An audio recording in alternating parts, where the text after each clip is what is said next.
customer changed their address. Would you go to their new address? I'm Brian with Bulldog Delivers. Let's hit it. This is a dilemma that you will face no matter what app you work on. And I work on several apps, as longtime viewers to this channel know.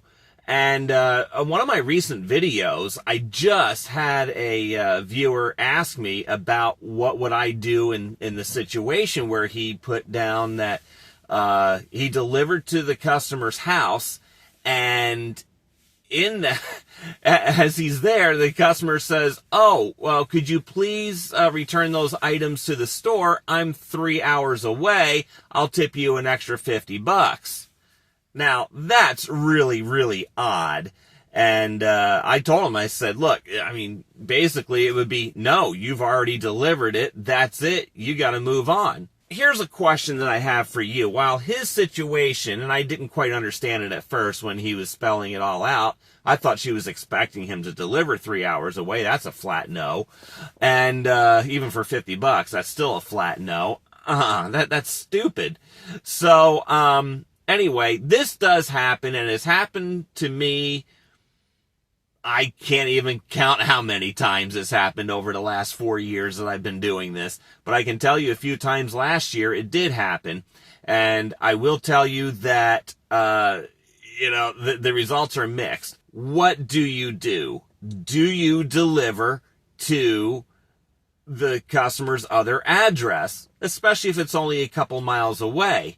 Well, it's up to you. Are there policies about this in the apps? Well, that answer is no, but there are a few things that you should do before you go ahead and do that customer's request. Let's take a listen to Pensacola, Florida police officer Mike Wood on one of the warning signs that you need to be aware of. A lot of us are driving into neighborhoods we may be less familiar with. GPS takes us right there, so it's easy for us to do that. But what should people do when they're entering a neighborhood or pulling up to somebody's house? Well, you have to ask yourself, how many times have you pulled into that neighborhood and you had that gut feeling? Everybody has that gut feeling. It comes with you when you're born. A lot of times that gut feeling is right. If you feel like this is an area that's not good, that things could go wrong, is it really worth that gig? You have to ask yourself that. Yes, so trust your instincts. Absolutely. Okay, so if something feels wrong, it's probably wrong. Right. A lot of times they want you to come in there, maybe to carjack that vehicle, maybe to rob you.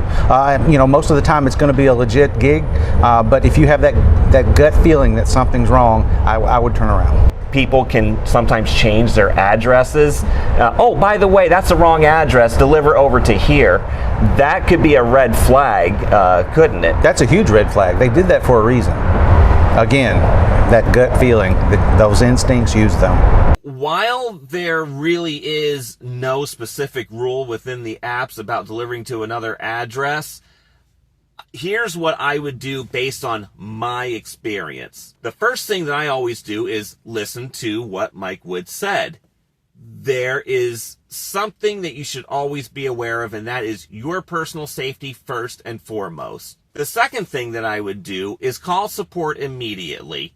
And while you're on the phone with them, look to see where you're going, how far away, and will support pay you the extra money to go out to that customer. Now, will that customer tip you? In some cases, yes, but I've also been stiffed, and I even had one go completely haywire that took months to recover from. An example of where I've done it that has gone wrong. Just over a year ago, there was a customer, I picked up an order from ABC Liquors, and it was going to go like, I think 2 miles from the store, maybe 3, I can't remember exactly. But anyway, it was under 4 miles, right?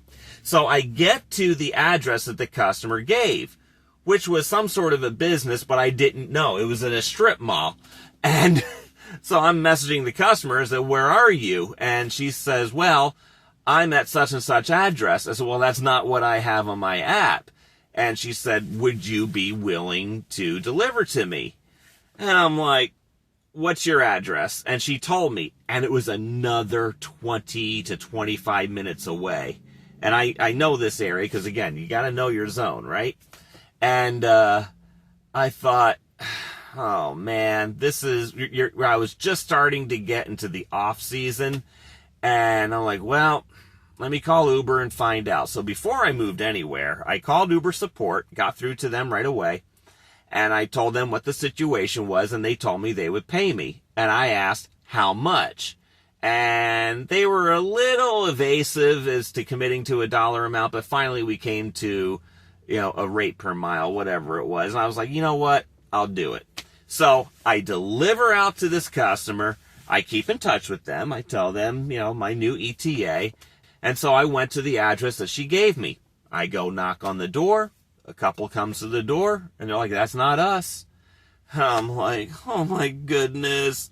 So I'm like, I'm sorry to bother you. I'm very sorry. This was an address that I was given, but I'll leave you alone, and sorry to disturb your day. And they were very nice about it. So anyway, I go around the corner and I say, hey, where are you? She says, oh, I think you just drove right by me. I'm sitting on the porch. And I'm like, but I'm at the address you gave me, and that's not the correct house. She says, I'm outside sitting on the porch. So I'm like, well, what is your house number? She didn't respond. I thought, So I backtracked in my mind. I said, there was a woman sitting on a porch before I turned this corner to come to this house. So I went back there, and yeah, it was her. She's sitting there. She wanders on out to greet me, and then gives me her ID, which happened to be a passport, which I hate entering passport information. That's a pain in the butt. But anyway, but it's one of the documents that the apps will accept, right? So I went ahead and processed that, handed her the order, and tried to make nice little small talk, as I always do, and then leave. An hour later, because Uber gives you an hour to see your tip, and she reduced the tip. Not only did she reduce it, but she also gave me a thumbs down. That took 8 months to disappear. I was mad. I'm like, I'll never do that again. My experience on alcohol deliveries is that if they're going to a different address and the customer says they will tip you more, they don't. 90% of the time, they do not. However, with grocery items, they do. Let me give you another example of where a grocery delivery went correct. So this customer says, oh, I'm sorry, I forgot to update the address in the app. Can you deliver to here? And I looked at it and I said, well, it's only a mile or two down the street. I'll do it. She said, I'll give you $20, at the door. And I said, okay, we'll see. I'll go ahead and do it. So I went ahead and did it. She came out the door. She was extremely apologetic about the whole thing and handed me a $20 bill. Great. I just had this happen to me a couple of weeks ago. Similar type of thing. I accepted an Instacart order. It was $10 for 10 items to go a mile up the street, which was on my way home because it was going to be my last order of the night, right? I got to the address. I said, I need a gate code. She says, there's no gate code here. I said, I'm sitting in front of the gate. Yeah, there's a code I need to get in. And she says, well, did you shop at this Publix? I said, no, I shopped it at this one. She goes, why did you shop it there? I said, because that's where the order was given to me from. And she says, well, I'm all the way out here in such and such place. I said, oh my God, you are 11 miles or more away. So it's 9:30 at night, right? And I knew that if I canceled this delivery, she wasn't going to get what she needed. And she was very sweet and very nice throughout the whole conversation. And so I called Instacart support. They said, yes, if you can do this, we'll pay you more. Give us a call back when you complete the delivery so we can see how far you've gone. Give us the total miles that you went, and we'll take care of you. I went, all right, I'll do it. Get there, deliver to the customer. She comes to the door. She's extremely apologetic. She says she tried to update the address in the app. It didn't work. And that's how this whole thing ended up being a mess. And I was like the third shopper to encounter this problem with her in the same night. So I'm like, okay, that's fine. She did end up tipping me a lot more. I think it was $20. I can't remember exactly. I did not save the screenshot. And I called Instacart support back and said, hey, I completed this delivery. This is how far I went. And the lady says, all right, refresh your app. Let's see how much, you can see how much you got paid. So I did. They gave me a $10 bump. So that was great. I made $40, in that order. So I'm very happy with that. So yes, it can work out, but you got to read the tea leaves. You got to know where you're going. You got to figure out, is this a tourist who just doesn't know where they are? Or is this a customer who recently moved? Get the clues there from the customer if you can. They will often volunteer that information. So, and then you decide whether you want to go ahead with that or not. Safety first. It's always your call. You may want to let somebody know, especially if you're a female working at night alone, which you should be alone if you're following all the rules in the app, unless you have an approved shopper with you. But that's a whole nother conversation for another day. Let somebody know where you're going. So that way you can check in with them. And of course, the apps have these safety features that you can try calling. I think it's ADT, and they can, be on the phone with you while you complete the delivery. And that way, if something does go haywire, they can get right on the horn with 911 and send help your way.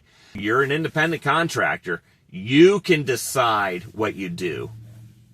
Now, keep in mind, in a lot of cases, especially if you're just handling grocery orders or a food delivery, these apps can punish you because there can be a claim of a non-delivery, and then that flags the system. But again, this is why you call support, so it's all documented. So if you have a couple of these cases that happen in close proximity to each other, like within, say, 30 days or something like that, at least you won't get deactivated, most likely.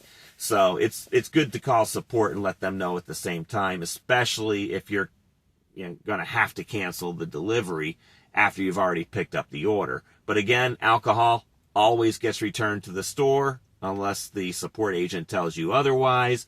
But, like 99% of the time, it's got to go back to the store. I do thank you very much for choosing to watch me. I know you have a lot of choices out there in people to watch regarding this line of work, so I appreciate the trust that you have put in me for the last few years and also going into the year ahead. And if you're not already a subscriber, I would really, really like it if you do subscribe, because that encourages me even more to continue doing what I'm doing, and hopefully eventually I'll make a couple of bucks at this, all right? So again, please hit that subscribe button and like this video as well. That all adds up to something too in the end. I'm Brian with Bulldog Delivers. Until next time, Happy New Year and go get 'em!